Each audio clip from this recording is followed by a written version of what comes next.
What's going on, guys? My name is Noah. I am checking in with you from my hospital bedroom here at Providence St. Vincent. I've been hospitalized with rhabdomyolysis. If you'd like to know what that is, please feel free to Google it, like everyone else in the world. But in short, it's when muscle damage leaks muscle tissue into your bloodstream and can potentially become problematic for your kidneys, thus requiring hospitalization and heavy IV fluids, which is what I'm on right now. I want to first and foremost let everyone know that this is not a CrossFit bash video. I'm a CrossFit athlete. I will continue to be a CrossFit athlete, and I'm also a CrossFit coach. But I did make a very big mistake. I landed myself in a precarious situation that could have had genuinely dangerous potential outcome for me. Genuinely. Could have been bad.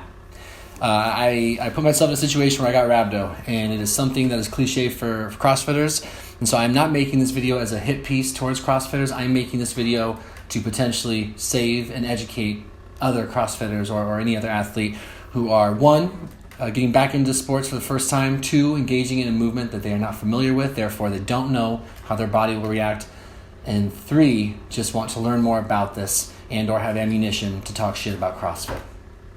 So this is day 5 for me, and what I'm going to do is show you guys, I happened to film a workout that happened to be the workout that created the muscle damage leading to my hospitalization with rhabdomyolysis. If you'd like to know this whole story of how this all went from start to finish, I posted that yesterday, or whenever you're watching this, I don't know, but the link will be in the description if you'd like just to know the whole process, including what it was like and what it's been like to be in the hospital up until yesterday. Very scary stuff. But for this video, we're going to watch the video of me working out, and I'm going to do a voiceover explaining how I was feeling, when I honestly now can look back and say things were starting to go wrong, and some thoughts afterwards as to how it can be prevented, and just my final thoughts in general. So if you're interested in that, thank you for being here, and let's try to learn something. Let's prevent this from happening to as many folks as we possibly can, because I've been doing CrossFit successfully, happily, safely for a couple years now with no problem, at maximal intensity and effort and output, using all the information I have to keep myself, keep other members safe. And the fact that I wound up in this situation is unfortunate, but potentially very valuable going forward. Because whether you like CrossFit or hate CrossFit, it's here to stay, and let's keep ourselves as safe as we can and preserve this beautiful community and this beautiful training methodology and understand its potential traps and pitfalls, such as the one we're going to talk about here. So let's get into the workout now. All right, guys, welcome to the workout. I'm in the black shirt to your left, and you can't quite see me, but they're going to adjust the camera and you'll be able to see what we are doing to begin with. So what you're seeing right here is a very, very basic CrossFit movement, just a wall ball. Just throwing a 20-pound medicine ball to I think it's a 12-foot target, but forgive me, CrossFitters, if I'm screwing that up. I've only been doing it for a couple of years. And this part of the workout was no big deal. I mean, you do CrossFit, you do wall balls, and they're easy, and they're a good workout. Yeah, there's really not much to say about this particular portion, other than the fact, other than the fact that we are doing 20 repetitions, 20 reps with a 20-pound wall ball. What happens after we get through these 30 wall balls? Jesus Christ, 30 wall balls. We're doing 30 wall balls. What happens after the set of 30 is where the problem really starts for me.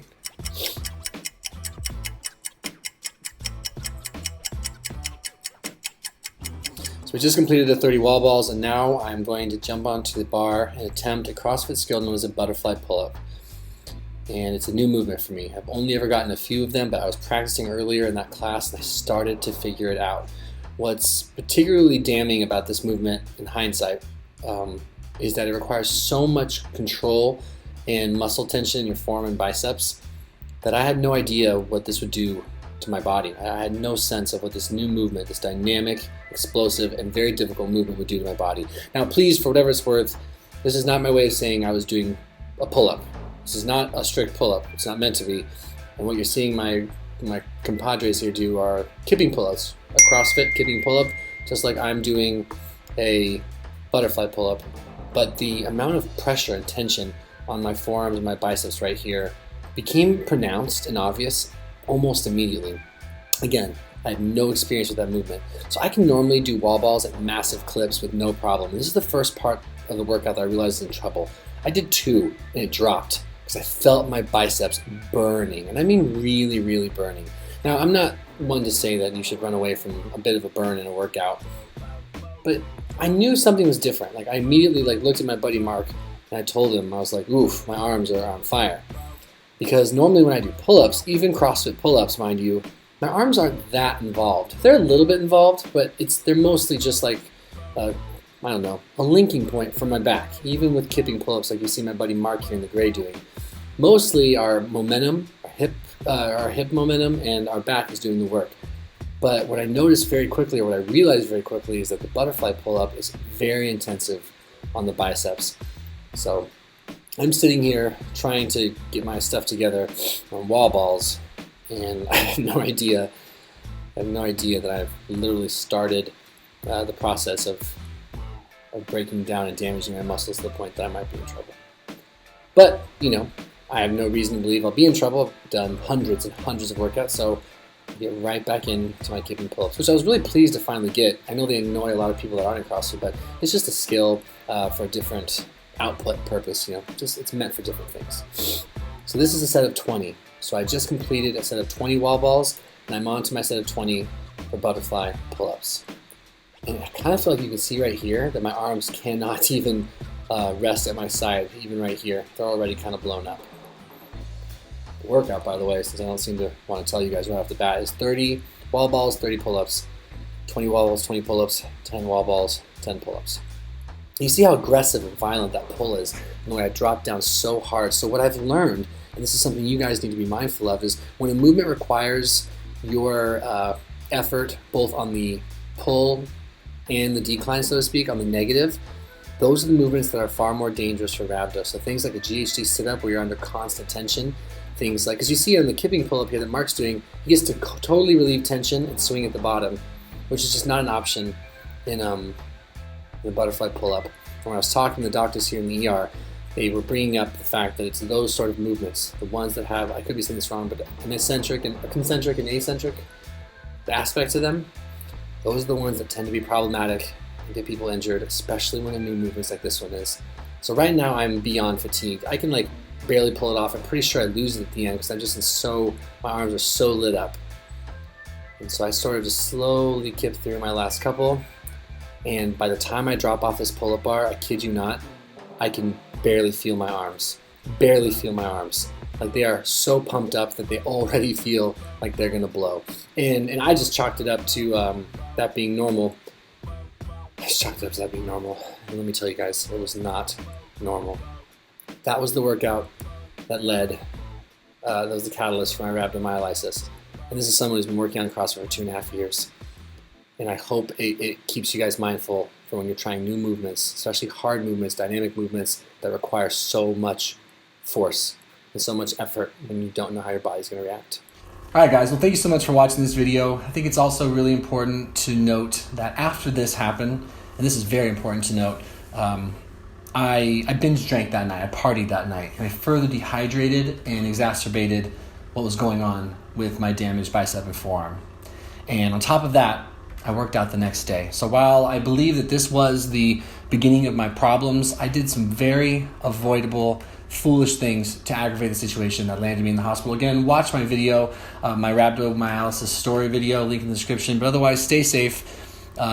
Learn what your body is capable of. Always err on the side of caution. Always err on virtuosity over speed and over weight. Move well before you move fast. Take breaks when you need to take breaks. And be intense, but be intense safely. I definitely believe that I can use this to create a much better awareness in my gym and hopefully to some people around the world on YouTube for how to enjoy the sport carefully. The movement that got me is a skill movement. It's not a pull-up. It's a CrossFit butterfly pull-up that I've seen people perform safely forever. So I do take some personal responsibility, and as a coach, I need to have that responsibility for my members as well. I know some people are going to see this and talk shit, and I don't give two licks about those set of eyes. I'm talking to people that just want to learn and get informed, because rhabdo can happen from a number of different things, from CrossFit, from marathon running, from young dudes at the gym who are excited about bicep curls. You wouldn't believe the stories I've been told here by doctors. So it's not just CrossFit. This is something everyone needs to be aware of. And that's all I got. Thank you for watching this video. Be extra careful for movements, by the way. that require effort and muscle strain on the up and down. I don't know if it's eccentric and eccentric, but be mindful of that. And we'll see you guys in the next video. And Jesse's here and Anne's here. My wife's here, so I'm gonna wrap up the video there. I'll see you guys in the comment section. Share some CrossFit stories, rhabdo stories, success stories, workout issues. Let's educate each other. Let's make it better. Coming in. And adios, guys.